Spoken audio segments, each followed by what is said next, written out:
A new state law could take away people's ability to buy medical marijuana if they break other laws. WESH 2's Greg Fox breaks down this new law and who it impacts. Right now, there are nearly 1 million people in Florida with prescriptions to buy medical marijuana.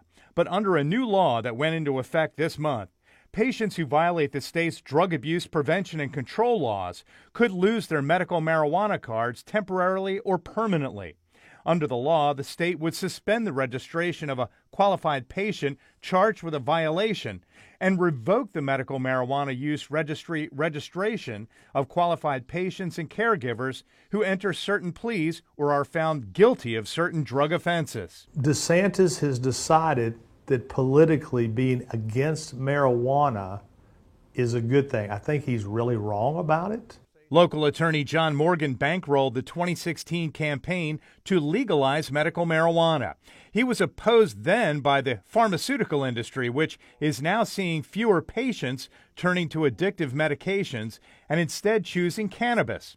He points to massive Republican campaign contributions from Pfizer and big chain pharmacies like CVS and Walgreens for driving the anti-medical pot narrative in the legislature that created this new law. The people who do not want medical marijuana are the people who make OxyContin, Percocet, Xanax, all the poisons. What happened with the pharmaceutical industry, with the opioid crisis, was criminal. It killed so many people.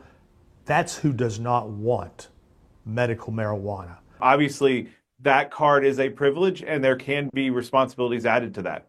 A privilege, says Republican Party of Florida Chair Evan Power, despite the fact that voters approved it as a permanent fixture in the state constitution.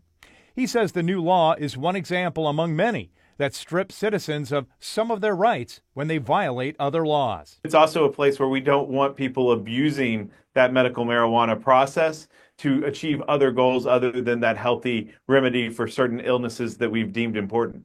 Dr. Joseph Rosado is a medical marijuana prescriber who vehemently opposes the new law. He compares it to someone being arrested for driving under the influence and often having their driving privileges quickly restored. They're still eligible to get a driver's license once that suspension has been lifted. So why penalize or, criminalize somebody for that?